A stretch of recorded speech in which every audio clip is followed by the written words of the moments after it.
오늘 말씀드리는 이번 주의 말씀은 지난주와 연결되는 말씀입니다.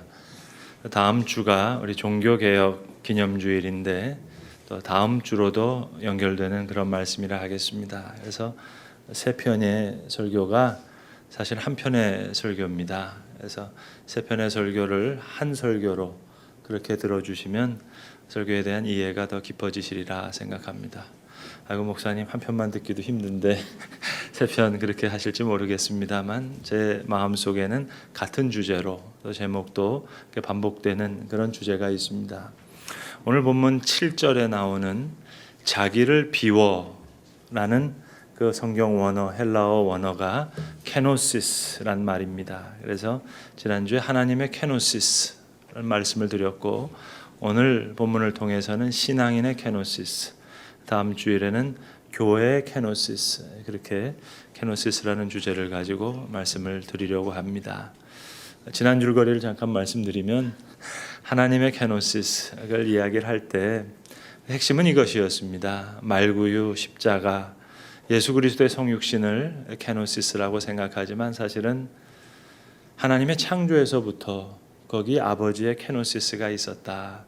자기 제한적인 자기 아픔을 감내하시는, 고통을 함께 갖고 계시는 그 아픔의 사랑이 그 창조에서부터 있었고, 성령께서 우리 인격에 찾아오시는 성령 강림 사건에도 어찌 보면 말구유보다 더 심한, 십자가보다 더 어려운 그런 고통을 감내하시는, 아픔을 갖고 있는 그런 케노시스적인 사랑이 있었다. 그것이 지난 시간의 이야기였습니다. 지난 시간 설교 본문과 오늘 설교 본문이 같은데 그렇게 하실지 모르겠습니다만 적어도 제 마음속에는 오늘 본문이 다릅니다. 방점도 다릅니다. 지난주에는 5절을 빼고 6절로부터 11절을 본문으로 삼았습니다. 하나님의 케노시스를 설명하기 위해서. 그런데 오늘 본문은 5절로부터 8절까지입니다.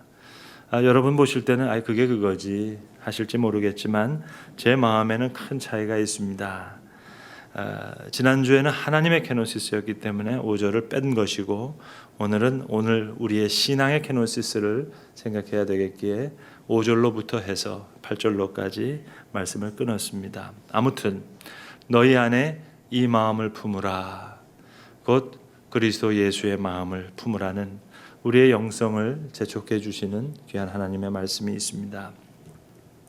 12월은 크리스마스가 있습니다. 아시는 대로 이제 크리스마스를 앞둔 12월 한 달간을 우리가 이제 대림절 기간으로 보내게 될 텐데 수요 사경의 시간, 그 12월 한 달 동안 외부 강사를 모시고 좀 강연을 좀 들으면 좋겠다 생각했어요.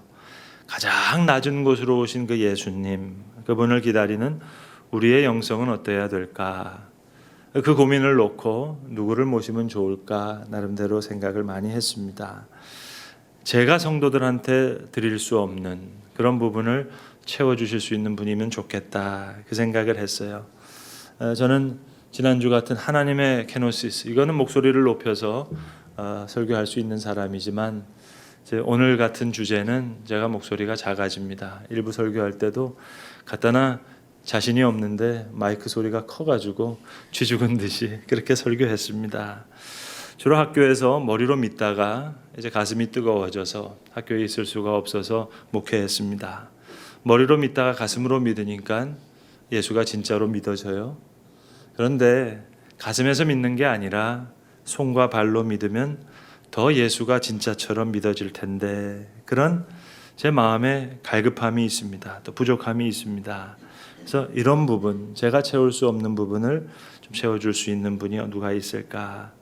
너무 알려진 강사 말고, 그래서 이 교회 저 교회 다니시는 그런 분 말고, 그런 분들은 TV나 인터넷을 통해서 익히 다 말씀을 들을 수 있으니까 그런 분 말고 마치 흙 속에 감추어져 있는 진주 같은 분 없을까? 그래서 내가 스스로 배우고 싶고 그래서 성도들과 함께 배울 수 있는 분 한두 분 모셔다가 한두 주씩 시간 들이면서 그렇게 말씀을 배우고 싶다 하는, 그렇다면 성탄을 앞둔 귀한 신앙교육이 되겠다 그 생각을 한 겁니다. 제가 12월에 있을 교회 프로그램 광고하는 게 아니고요. 오늘 신앙인의 케노시스를 말씀드려야 하겠기에 말씀을 드립니다. 자, 머리에서부터 가슴까지 내려왔는데 이게 손과 발로는 내려가지 않아서 그 갈증이 있었습니다. 영성에 대한 갈급함이라 그럴까요? 그래서 배우고 싶은 두 선배를 생각했습니다. 제가 학교 다닐 때는 몰랐어요. 그분들 졸업하시고 제가 학교에 들어갔기 때문에. 근데 나중에 그것도 담임 목회하면서 이제 그분들을 만났습니다. 담임 목회하기 전에는 뭐 거기에 대한 갈증이 별로 없었으니까는요. 그래서 담임 목회를 시작하다 보니까 제가 줄 수 없는 부분이 있잖아요. 이 부분을 어떻게 성도들한테 줄 수 있을까? 그래서 생각한 두 분이 있는데, 한 분은 김홍일 신부님이라고 성공의 사제십니다. 그러면 성공의 사제는 우리 아시듯이 우리 개신교의 목회자처럼 결혼을 하실 수 있는 겁니다. 결혼하시면서 사시는 분들이 많은데, 이 김홍일 신부는 결혼 안 하시고 지금도 청년들과 함께 신앙 공동체를 이루면서 사세요. 아마 그분 대학교 졸업반이셨을 때일 겁니다. 86년부터. 그러니까 신학생 때 그 옛날에 벌써 서울의 상계동 판자촌에 들어가셔서 나눔의 집을 일궈내셨어요. 그리고 한 20년 가까이 그 상계동 나눔의 집을 이제 사역하시다가 성공의 그 선교 훈련 원장도 하시고, 또 지금도 함께 이 세속에서 영성을 훈련하고 수도하는 그런 수도적인 신앙 공동체를 이끌고 계시는 분입니다. 그러니까 함께 어울려 사는 삶, 그런 세상, 언제 어디서나 살아 활동하시는 그 선하신 하나님을 우리가 어떻게 보고 어떻게 듣고 어떻게 느낄 수 있을까? 그런 영성과 기도 생활, 이걸 추구하시는 분인데, 손과 발로 믿는 예수지요. 이 신앙인의 케노시스, 이걸 좀 배우고 싶고 또 도전받고 싶습니다. 다른 한 분은 목회자가 아닙니다. 김은교 시인이라고 아마 TV를 통해서 좀 보신 분도 계실 겁니다. 숙명여대에서 문학을 가르치고 계시는 분이신데, 이제 대학 선배입니다. 학부에서 신학을 공부했는데 그 다음에는 문학으로 박사학위를 하셨어요. 그리고 일본 와세다 대학에서 한 10년 정도 강의하시다가 귀국해서 아마 TV에서 방송 진행하시는 거 보신 분들 더러 계실 겁니다. 목회자는 아니지만 문학을 통해서 신앙 강연을 하시는 분이에요. 대학 선배인데 저는 그분에게 윤동주를 배웠습니다. 그리고 이제 내일도 이분 도스토옙스키 강연장에 제가 가서 배우려고 합니다. 이분은 문학을 손끝으로 그냥 글을 쓰시는 분이 아니라 현장에 찾아가면서 발로 글을 쓰는 분이에요. 대학에서 강의를 하시면서 동시에 1년에 한 10주간은 시간을 내서 저 서울역 노숙자들을 위한 민들레 학교라고 그 문학 강연도 하시고, 또 그분들과 같이 시를 직접 쓰십니다.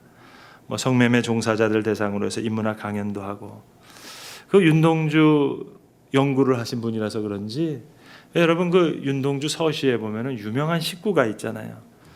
별을 노래하는 마음으로 모든 죽어가는 것을 사랑해야지.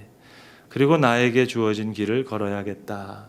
마치 제 눈에는 그런 윤동주 식구처럼 그렇게 살아가는 분입니다. 선배지만 비슷한 연배. 이렇게 신앙을 살아가는 분에게 배움을 받고 싶어요. 그러니까 말이 아니라 몸으로 사는 거죠. 그러니까 손끝으로 글을 쓰는 게 아니라 발로 현장 속에서 글을 쓰는 겁니다. 이런 생각을 해봅니다. 나는 왜 이렇게 설교를 준비하는 게 이렇게 어려울까? 혹 내 삶과 내 신앙이 거짓되어서 그런 건 아닐까? 예수님 처음 회당에 들어가셔서 말씀하실 때 이런 말씀하셨거든요. 주의 성령이 내게 임하셨으니 이는 가난한 자에게 복음을 전하게 하시려고 내게 기름을 부으사 나를 보내사 포로된 자에게 자유를, 눈먼 자들에게 보게 함을 전파하며 눌린 자유를 자유롭게 하고, 그리고 주의 은혜의 해를 전파하게 하려 하심이라. 저는 주님을 전하는 거 이거 입으로 전하는 거라고 생각했는데, 예수님은 직접 포로된 자에게 자유, 눈먼 자들에게 다시 보게 함을 전파했다. 그러니까 예수님의 전파는 입으로 하신 것이 아니라 손과 발로 전파하신 겁니다. 그러니까 이 설교가 사실 논문 쓰듯이 뭔가 쥐어짜내야 되는 게 아니라, 사실 설교는 없어도 되거든요. 만약 내가 지난주 동안 한 주간 동안 복음을 살았다면 그러면 제가 일주일 동안 행했던 일, 포로된 자에게 자유를 베푼 일, 눈먼 자에게 다시 보게 함을 전파한 일, 눌린 자를 자유하게 한 일, 이거 내가 손과 발로 행한 일 그냥 말로 풀면 될 거 아니겠어요?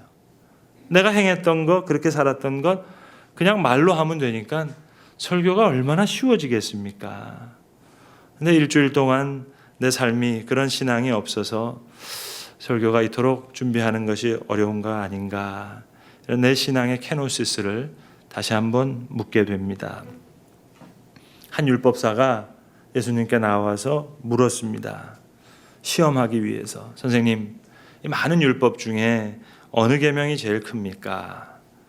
그때 예수님 대답하시기를, 내 마음을 다하고 목숨을 다하고 뜻을 다하여 주 너의 하나님을 사랑하라 하셨으니 이것이 첫째 되는 계명이요, 둘째도 그와 같으니, 둘째도 그만큼 중요하다는 거예요. 이와 같으니 내 이웃을 내 몸과 같이 사랑하라 하셨으니 이 두 계명이 온 율법과 선지자의 강령이니라, 그렇게 대답하셨습니다.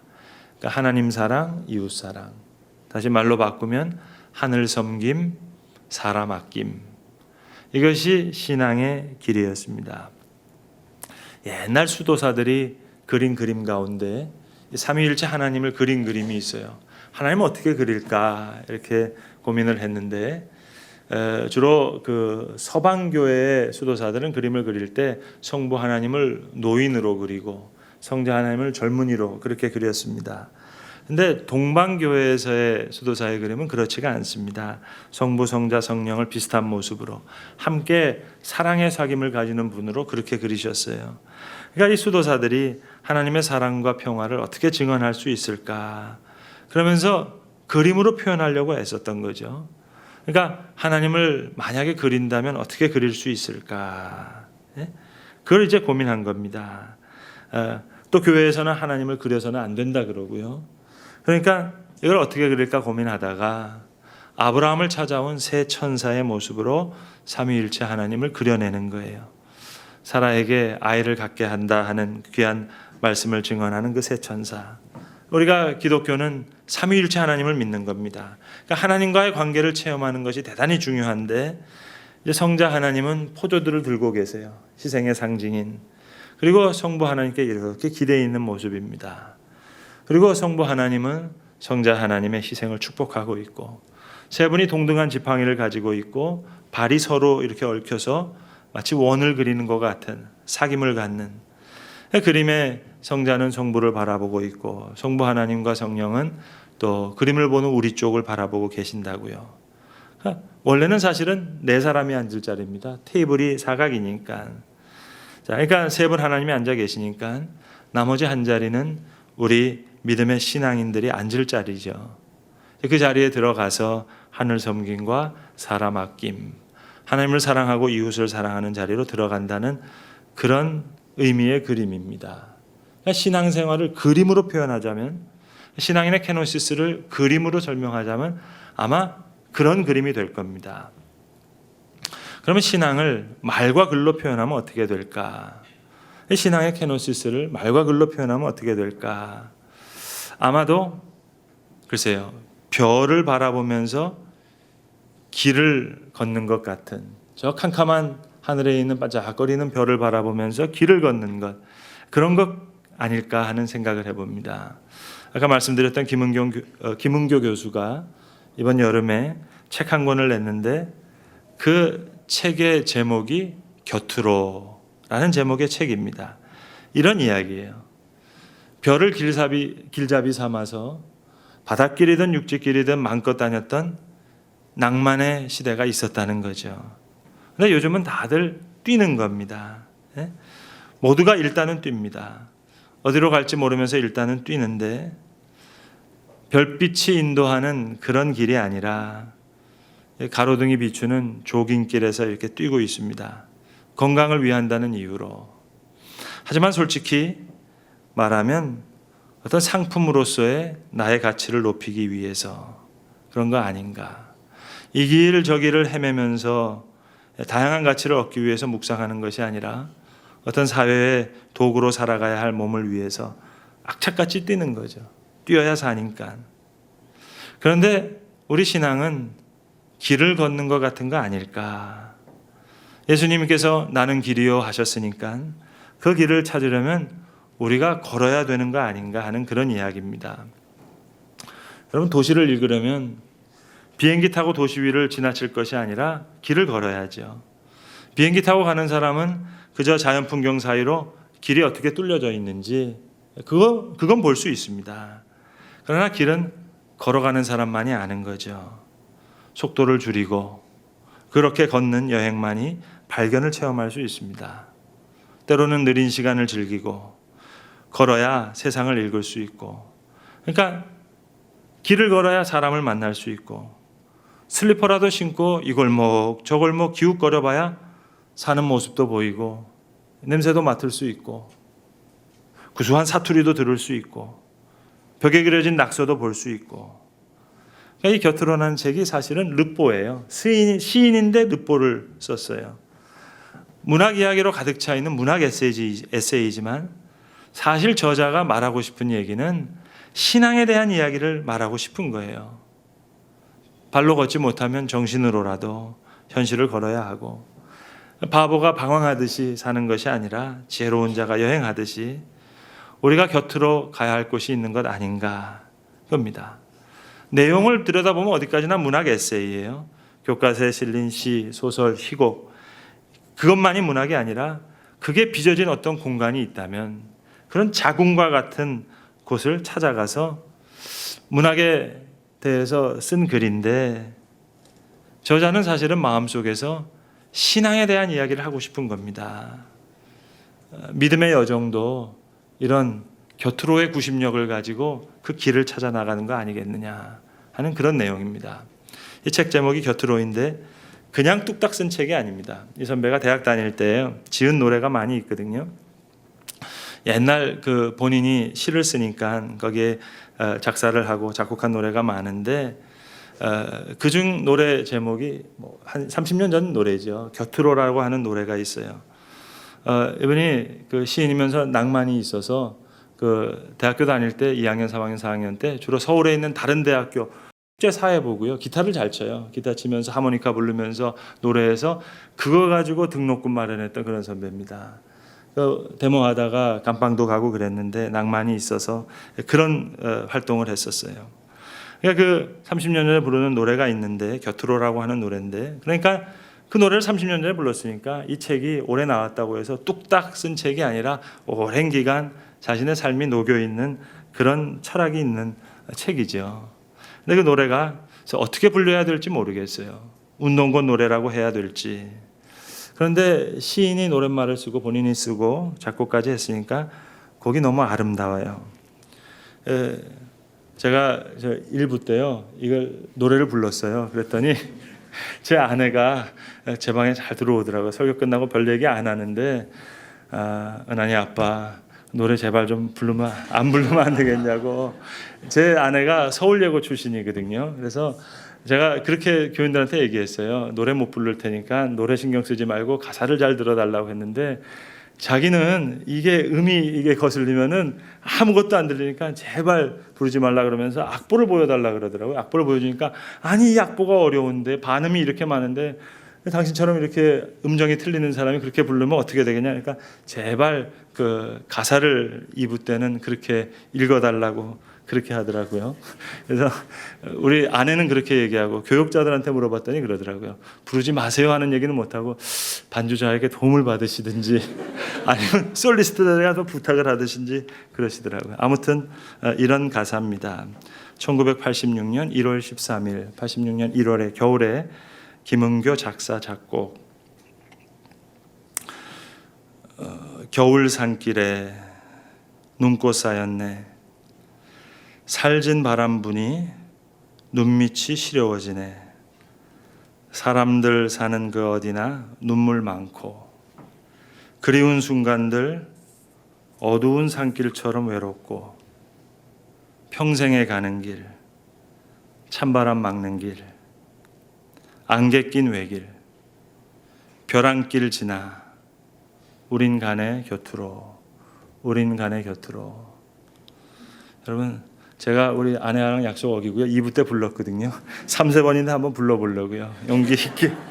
근데 원래 천천히 불러야지 이게 이 노래가 맛인데 우리 와이프가 빨리 부르라 그러더라고요. 자기 창피하니까. 하여튼 빨리 불러보겠습니다. 가정의 화목을 위해서. 이런 노래입니다. 노래 못하는 노래 신경 쓰지 마시고 가사를 한번 잘 음미해 보세요. 겨울 산길에 눈꽃 쌓였네. 살진 바람 부니 눈밑이 시려워지네.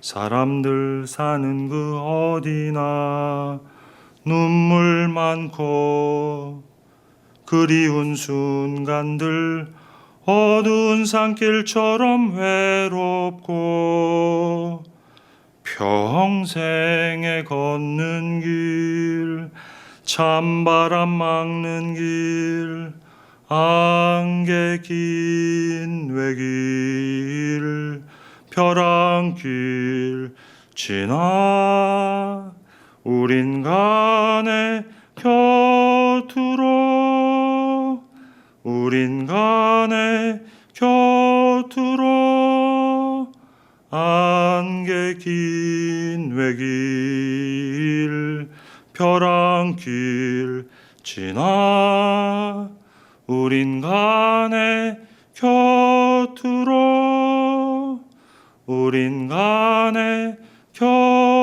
곁으로. 제대로 된 노래는 12월 달에 들었어요. 아니 손뼉 치면은 좀 수준 낮아지는 겁니다. 저를 2번 죽이는 겁니다. 그러면 이제 기타 치면서 하모니카 부르는 노래를 한번 직접 들어보세요. 제가 강사초대 메일 보내면서 이렇게 썼어요.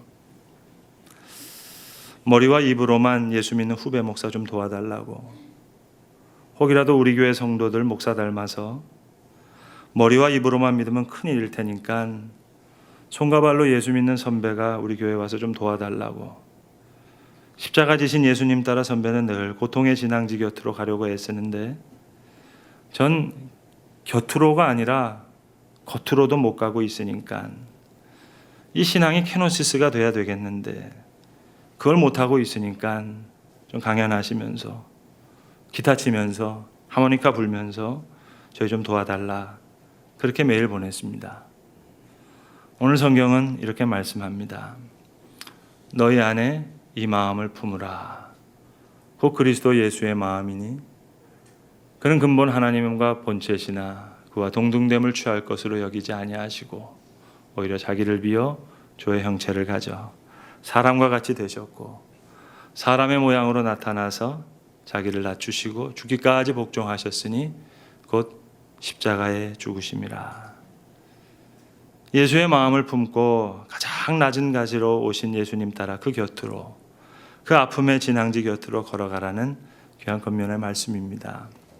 제가 이 곁으로라는 책에서 개인적으로 제일 고맙게 느꼈던 한 문단을 소개하고 싶습니다.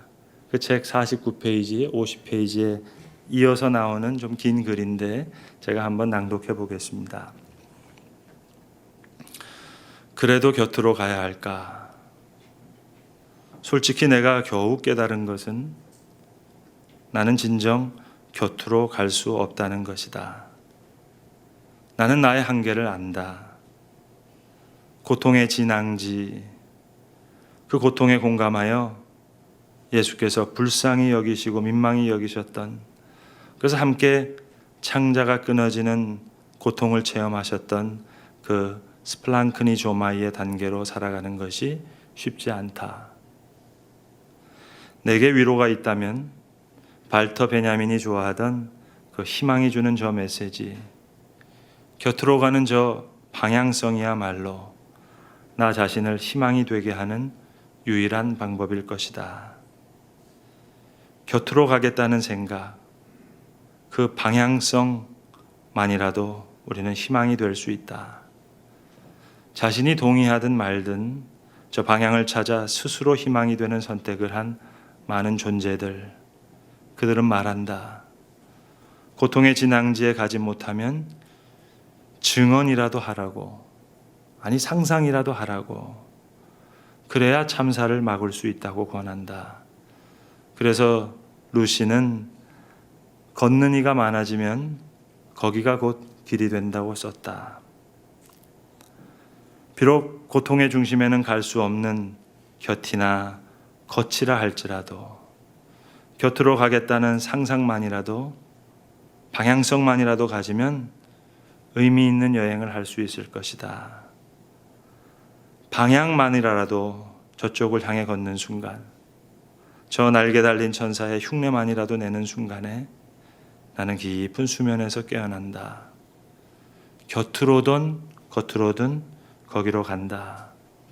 이 길이 나 자신을 희망이 되게 하는 행복한 여행길이니까.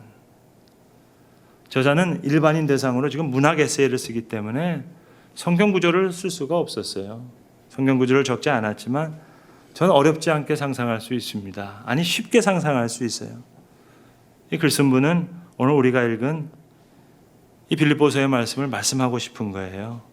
예수 그리스도의 케노시스, 그 하나님의 케노시스를 마음에 품고 우리 신앙에도 이런 곁으로의 구심력이 생겨나기를 간절히 기도하면서 마음으로 쓴 글입니다. 너희 안에 이 마음을 품으라. 곧 그리스도 예수의 마음이니 그는 근본 하나님과 본체시나 그와 동등됨을 취할 것으로 여기지 아니하시고 오히려 자기를 비어 종의 형체를 가져 사람과 같이 되셨고 사람의 모양으로 나타나서 죽기까지 자기를 낮추시고 복종하셨으니 곧 십자가에 죽으심이라. 바보는 방황한다 그랬어요. 지혜로운 자는 여행한다고 했는데 곁으로 갈지 겉으로 갈지 알 수 없지만 우리 안에 이 마음을 품을 때 지혜로운 길을 걷게 될 겁니다. 톨스토이는 나이 많이 들어서 그래 비로소 그리스도의 사랑을 실천하는 길에 들었습니다. 조깅길 혼자 뛰는 게 아니라 같이 대화하고 묵상할 수 있는 상상할 수 있는 그 길을 걷다 보면 언젠가 마치 캄캄한 저 하늘에 별을 길잡이 삼아 바닷길이든 육지길이든 마음껏 다녔던 그 낭만의 시간을 다시 살게 될 것입니다. 기도하겠습니다. 아버지 하나님, 너희는 이 마음을 품으라 말씀하셨습니다. 그리스도 예수의 마음을 품고 십자가의 길을 따르라 하셨는데 겉으로도 가지 못하는 우리를 불쌍히 여겨 주시옵소서. 근본 하나님의 본체시나 하나님과 동등됨을 취할 것으로 여기지 아니하시고 자기를 비워 종의 형체를 가지사 사람의 모양으로 나타나 자기를 낮추시고 죽기까지 복종하신 그 주님의 마음 곁으로라도 우리가 갈 수 있도록 우리의 눈을 여시고 또 우리의 마음을 여시고 그 복된 길을 우리의 생애, 우리의 신앙에 열어 주시옵소서. 우리 주 예수 그리스도의 이름으로 기도합니다. 아멘.